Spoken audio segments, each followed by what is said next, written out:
महाड तालुक्यामध्ये घरफोडी आणि चोरीच्या घटना दिवसेंदिवस वाढताना दिसत आहेत।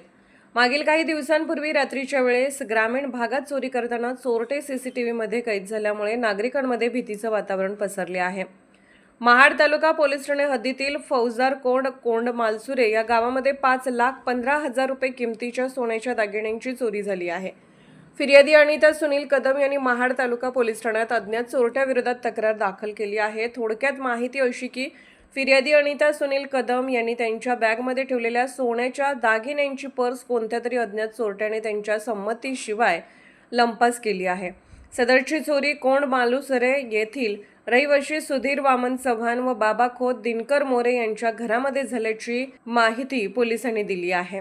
दिनांक 26 एप्रिल रोजी कोणत्या तरी अज्ञात चोरट्याने सोन्याच्या दागिन्यांची पर्स चोरली असून यामध्ये 6 तोळे वजनाचे सोन्याचे काळे मणी, सोन्याची पट्टी असलेले मंगळसूत्र, 3.5 तोळ्याचा सोन्याचा राणीहार, 4 ग्रॅम वजनाच्या सोन्याच्या कानातील 2 कोड्या असे एकूण 5,15,000 रुपये किमतीच्या सोन्याच्या दागिन्यांची चोरी झाली आहे।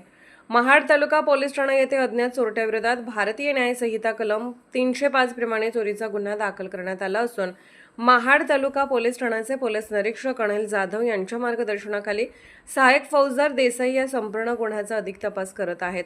जागृत महाराष्ट्र न्यूज, रामदास चव्हाण, महाड, रायगड।